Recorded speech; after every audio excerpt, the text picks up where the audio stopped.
संत जन हो प्रेमाने बोला। आज ही उत्तम सुदिन झाले दर्शन संतांचे, पाप ताप दैन्य गेले संत पावले पाहता। अवघा यज्ञ फळाला अवघा झालासे आनंद, एका जनार्दनी बरा आणि संत समागम सोहळा करा। दासच्या मनामध्ये विलक्षण आनंद निर्माण झालेला आहे। आज सद्गुरू माऊलींचं दर्शन, सद्गुरू माऊलींचं चरण सांगली, मिरज आणि कुपवाड महानगरपालिकेच्या परिसरामध्ये या ठिकाणी प्रथमच होत आहे। सर्व परिसरातील भाविक संत सज्जनांच्या, माता भगिनींच्या कडून सद्गुरू माताजींचे या ठिकाणी दास हार्दिक स्वागत करतो। मनुष्याचा जन्म हा दुर्लभ आहे, दुर्मिळ आहे आणि मुख्य म्हणजे तो सर्वात शेवटचा आहे। संत शिरोमणी नामदेवजी महाराजांनी म्हटलं आहे की शेवटली पाळी एक मनुष्य जन्म आणि चुकली या वर्म फेरा पडे।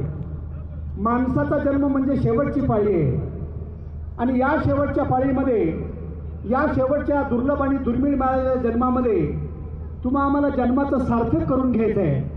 मनुष्य जन्माची इति कर्तव्यता पूर्ण करून घ्यायची आहे आणि त्याच्याकरता तिघांच्या चरणावरती शरण जाणं गरजेचं आहे। जगामध्ये तिघे जण श्रेष्ठ आहेत, शरण जाणे योग्य आहेत। कोण तिघे जण? संत कबीरजी म्हणतात की संत गुरु परमात्मा तीनों बड़े महान, संत मिलावे गुरु से और गुरु मिलावे श्रीराम।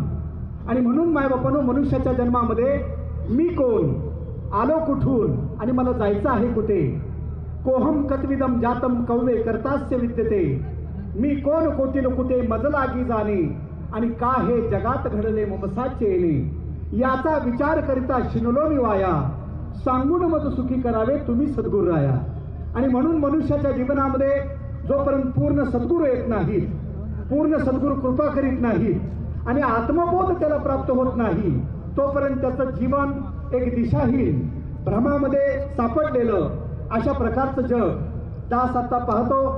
सध्याची परिस्थिती, सध्या जगाकडे जर पाहिलं तर असं म्हणावं लागेल की जग म्हणजे एक सापशिडीचा खेळ आहे। जग म्हणजे एक सापशिडीचा खेळ आहे। इथं शिड्या कमी पण गिळणारे साप मात्र जास्त आहे। आणि म्हणून जगामध्ये संत जनानो, संतांच्या संगतीत गेल्याशिवाय, सद्गुरूंना शरण गेल्याशिवाय हा आत्मबोध प्राप्त होत नाही। म्हणून संत श्रेष्ठ जगद्गुरु तुकोबारांनी लिहून ठेवलेलं आहे, संत समागमी धरावी आवडी आणि करावी तातडी परमार्थाची। नाशिवंत देह जाणार सकळ, आयुष्य खातो काळ सावधान।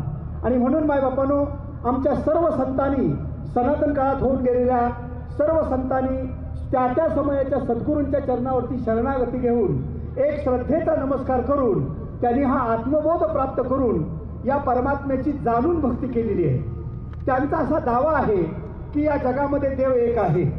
33 कोटी देवी देवतांना मानणारी तुमची माझी जरी भारतीय संस्कृती असली तरी मायबापांनो, मूळ परब्रह्म, मूळ परमात्मा हा एक असून तो निर्गुण आहे, तो निराकार आहे, तो अंगसंग आहे, तो सर्वव्यापी आहे, तो अविनाशी आहे आणि त्याच्या सत्तेने संपूर्ण जगाची जगराहती चालते। तुझी या सत्तेने वेदांशी बोलणे, तुझी या सत्तेने सूर्याशी चालणे। तू अनंत ब्रह्मांडाचा समर्थ स्वामी आणि हे वर्म जाणून मी तुझं शरण आलो।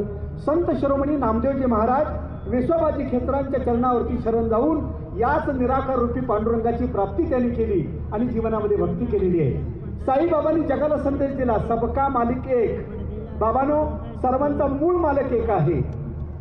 भले भक्ती करत असताना आमचं ठिकाण वेगळं आहे, जागा वेगळी आहे, पण आमच्या सर्वांचा देव मात्र या जगामध्ये एक आहे आणि अशा परमात्म्याला जाणणं शक्य आहे। समर्थ दासबोध या ग्रंथामध्ये लिहितात, देव कसा आहे हो? धरू जाता धरिता नये, सोडू जाता सोडिता नये, परी जे थे ते आहेच आहे, परब्रह्म ते। पक्षी अंतराळी गेला, भोवते आकाशाची तयाला, तैसे परब्रह्म प्राणी आला, सर्वव्यापक आहे।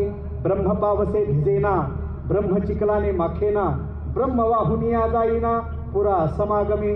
असा हा परमात्मा आज वर्तमान समयाला निरंकारी मिशन मध्ये सद्गुरू माता सविंदरजींच्या कृपेने जाणता येतो, पाहता येतो, अनुभवता येतो आणि त्याचा बोध प्राप्त करून भक्ती करता येते।